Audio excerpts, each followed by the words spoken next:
Hello friends, welcome to Rama Semi Kitchen. இன்னைக்கு நம்ம என்ன பார்க்க போறோம்னா நவராத்திரி ஸ்பெஷலா கேரட் அல்வா தான் பார்க்க போறோம். அல்வானாலே ரொம்ப லேட் ஆகும் அப்படின்னு தான் நினைப்போம். இது மாதிரி இல்லாம சீக்கிரமா நம்மளும் அல்வா செஞ்சிடலாம். கேரட் அல்வா ரொம்ப ஹெல்த்தி, டேஸ்டி கூட. ஸோ அது 15 ல இருந்து ஒரு 20 நிமிஷத்துக்குள்ள நம்ம கேரட் அல்வா பண்ணிடலாம். இந்த நவராத்திரிக்கு இதை நீங்க ட்ரை பண்ணி பாருங்க.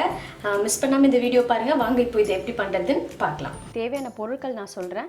கேரட் துருவி வச்சுருக்கேன், சர்க்கரை, ஏலக்காய், நெய், முந்திரி பருப்பு, திராட்சை, பால் எடுத்து வச்சுருக்கேன். கொஞ்சமாக மில்க் மேட் வந்து நான் சேர்த்து பண்ணால் இன்னும் நல்லா டேஸ்ட்டாக இருக்கும், அதுவும் எடுத்து வச்சுருக்கேன். கேரட் வந்து நான் 1 கிலோ அளவுக்கு துருவி வச்சுருக்கேன். ஏன்னா உங்களுக்கு வதங்கினா ரொம்ப கம்மியாயிடும். நான் உங்களுக்கு காட்டுறதுக்காக இந்த கிண்ணத்தில் எடுத்து வச்சுருக்கேன். நான் வந்து இப்போது அடுப்பில் வந்து குக்கர் வச்சுட்டேன். பால் சேர்த்துக்கிறேன். பால் ஒரு டம்ளர் அளவுக்கு சேர்த்துக்கிறேன். அதில் நல்லா துருவி வச்ச கேரட்டை சேர்த்துக்கலாம். இப்போ நல்லா கலந்து விட்டுடலாம். இதை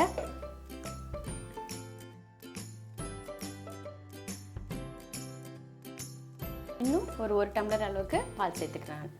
இந்த அளவுக்கு பால் போதும் உங்களுக்கு. இப்போ குக்கர் மூடி ஒரு 2 விசில் வர வரைக்கும் இதை வேக வச்சு எடுத்துக்கலாம். இப்போ வந்து நம்ம போட்ட கேரட் வந்து நல்லா வெந்திருக்கும். 2 விசில் வந்ததுக்கப்புறம் ஆஃப் பண்ணிட்டேன்.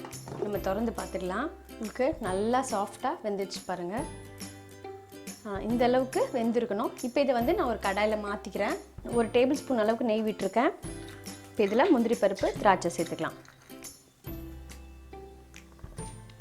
முந்திரி பருப்பு கொஞ்சம் செவந்ததுக்கப்புறமா திராட்சை சேர்த்துட்டேன். இப்போ நம்ம வேக வச்ச கேரட்டை சேர்த்துக்கலாம். இப்போ கேரட் வந்து எல்லாமே சேர்த்தாச்சு. ஏலக்காய் பொடி சேர்த்துடலாம். இதில் 1 டீஸ்பூன் ஏலக்காய் பொடி.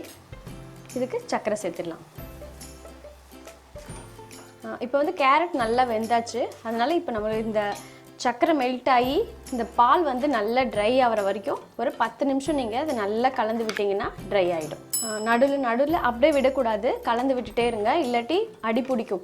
இப்போ வந்து பால் எல்லாமே நல்லா ட்ரை ஆகிட்டு சர்க்கரை நல்லா கரைஞ்சி இந்த அளவுக்கு வந்ததுக்கப்புறமா நம்ம நெய் சேர்த்துக்கலாம். நெய் வந்து ஒரு 4 டேபிள் ஸ்பூன் அளவுக்கு நான் சேர்க்குறேன். இது கூட கொஞ்சம் நல்ல ஒரு டேஸ்ட், ஒரு ஃப்ளேவர் வரும். 1 ஸ்பூன் அளவுக்கு மில்க் மேட் சேர்க்குறேன். இது எல்லாமே நல்லா ஒன்று சேர கலந்துக்கலாம். இப்போது நம்ம போட்டால் மில்க் மேடு, நெய் எல்லாமே சேர்ந்து நல்லா வதங்கினதுக்கப்புறமா பாருங்கள், சூப்பராக ரெடி ஆயிடுச்சு. கலர் வந்து லைட்டாக சேஞ்ச் ஆகிருக்கு. இந்த அளவுக்கு இருந்தால் போதும்.